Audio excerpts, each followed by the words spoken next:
আলু সিদ্ধ করা আছে পাশে, এখন হচ্ছে দিয়ে দেবো,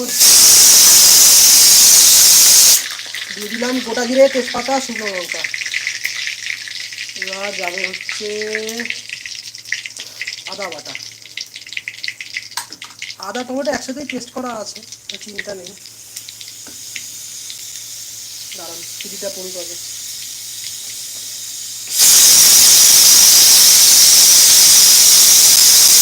এবার দিয়ে দিচ্ছি টমেটো আর আদা বাটা।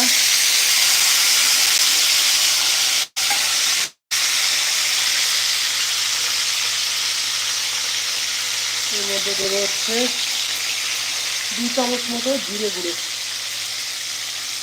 এই চলে গেল জিরে গুঁড়ো। জিরে গুঁড়োর কাজ শেষ।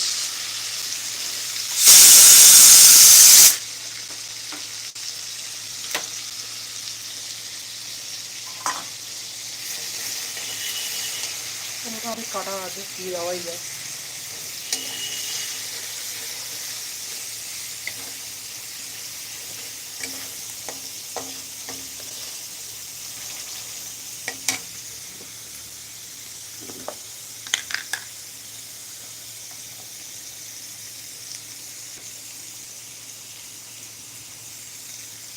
আপাতত নুনটা অল্প দিলাম।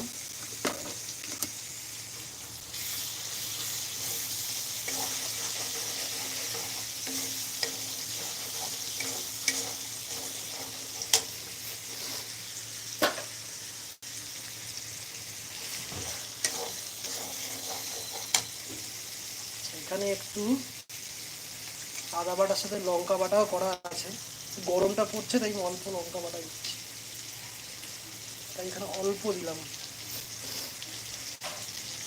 বেশি দেবো না।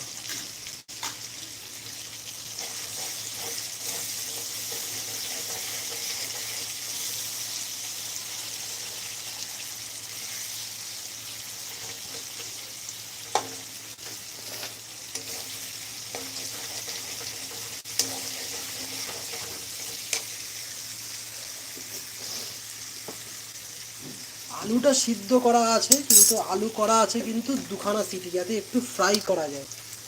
তো এবার এটার সাথে ফ্রাই করে নিচ্ছি আমি।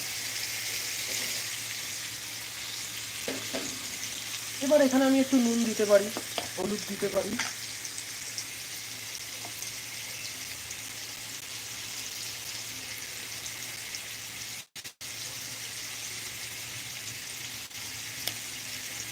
চলে গেল নুন।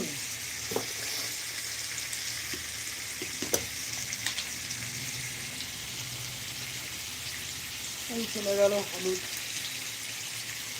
শুকনো লঙ্কা দেওয়াটা না দেওয়াটা পুরোপুরি অপশনাল। যে শুকনো লঙ্কা খায় সে দেবে, যে খায় না সে দেবে না।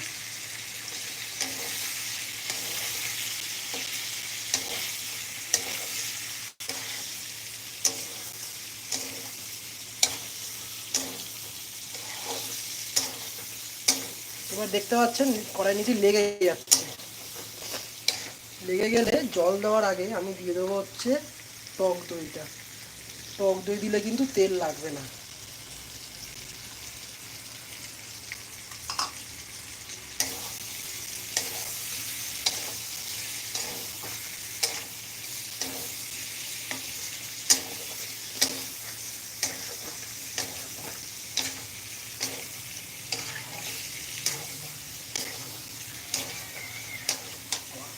ঝগড়া হচ্ছে, বিশাল ব্যাপার।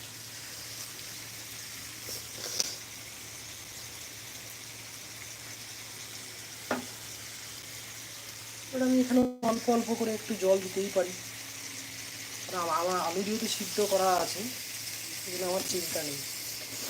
তো হালকা ফ্লেম দিলাম। আস্তে দেখতেই পাচ্ছেন কিরকম তেলটা ছেড়েছে। ভিডিও শুরুতেই দেখতে পারবেন তেল কোনটুকুনি দেওয়া ছিল।